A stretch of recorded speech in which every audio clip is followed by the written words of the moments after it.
Yes, ngayon, yung experience ko sa ganyan, sobrang happy yung client, natakpan yung tattoo niya. Kumbaga, yung trauma dun sa scar, nawala na, parang nakalimutan niya na. Sobrang tuwa niya yun, naiyak siya. Ako si Beng Spiritu. 19 years na akong magtatato. My name is Mike Sambahon, tattoo artist from PNP Tattoo. Nagtatato ako mga since 1991.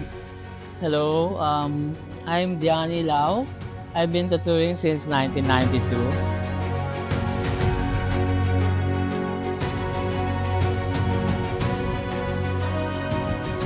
Oh, scar cover. Medyo problematic. First, una kasi yung scab, kung yung tattoo, I mean kung yung skin niya meron siyang keloid, medyo ano siya, nagbabounce lang yung needle dun eh. So matigas siya. So problematic yun. Pero syempre, kailangan mong establish dun sa client na they have to undergo multiple sessions. Doing a cover-up would take a lot of time and a lot of skills. Kailangan mo mag-isip. Paano ba mag-work yung bagong design na ipapatong mo? Kaya ba niyang takpan yung existing work? So, dun pa lang, no? Malaki yung difference from a regular tattoo and a cover-up tattoo compare to a scar cover-up tattoo. So, quadruple yung effort. Especially technically, skillfully, and yun, kasakit ulo mo eh. First, humingi ako ng wish list. So, they have to write everything they want to see for the design. I'm asking them also kung saan yung placement, how big it is. So, from there, syempre sasabihin nila, okay, this is supposed to be a cover-up. I have a scar here, blah, blah, blah. So, from there, makikita ko na yon kung tatanggapin ko or not.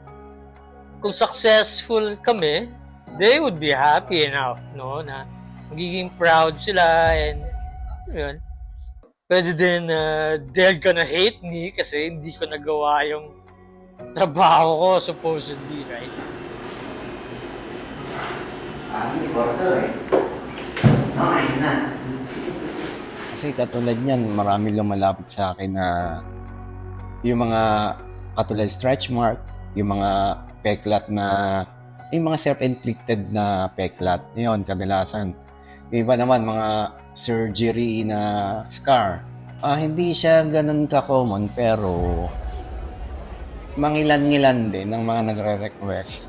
Kadalasan yung mga scar na na yung mga self-inflicted, katulad yung mga, alam mo yung mga tao na tara sila, di ba nagsusugat sila sa katawan. Ngayon, darating yung time na ayaw na nila maalala yung trauma. Ayun, pinatatakpan nila yon. Yung client ko kasi noon, one time, yung parents niya yung lumapit sa akin. Sabi, yung anak niya nga, may mga scar. Kasi nga yung anak niya, yun nga, ang tawag doon, yung parang nagsusugat sa katawan. Ngayon, gusto niya matakpan yon sa anak niya. Kaya siya yung lumapit sa akin. Ako yung kinausap ng parents. Yung una, ninervous sila. Siyempre, kala nila masakit. Or inisip nila, baka hindi mag-success yung pag-cover up, makita pa rin. Ganun. Pero, ina-assure ko naman sa kanila na hindi na nila makikita yung tattoo nila. Yung scar nila.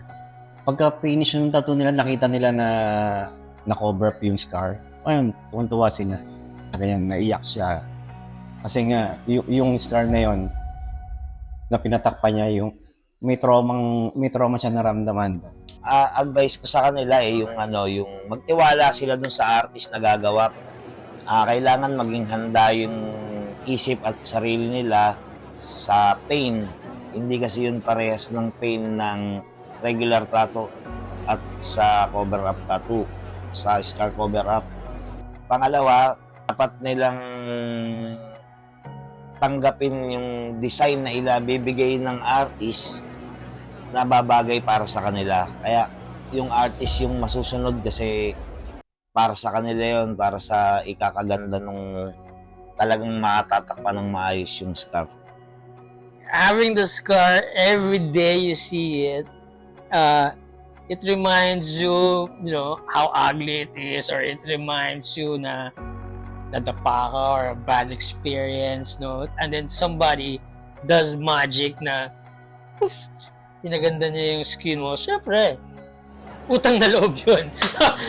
No? Kasi makakalimutan mo yung problem mo since day one na nakikita mo siya everyday, di ba?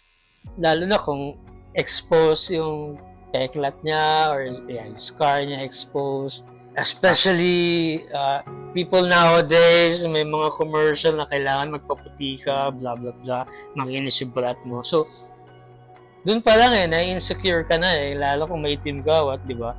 What more kung meron kang peklat dyan na nakikita mo everyday, na feeling mo magiging reason kaya ini-snub ka nung crush mo, di ba? So, malaking bagay yun. Pag natakpan niya yun, so, wow. Magic. Oh. You don't need to, you don't judge. Don't judge. Kasi, for the person with the peklat, holding it for how many years, masakit yun And gusto niyang gumanda. So, pagbigyan mo lang. Siguro, that's what I've learned. If as much as possible, if you can help a person, mawasan yung anxiety niya or insecurities niya, if you can, do it. That it's not a guarantee na mako-cover up siya. It's scary. Yeah, it's scary.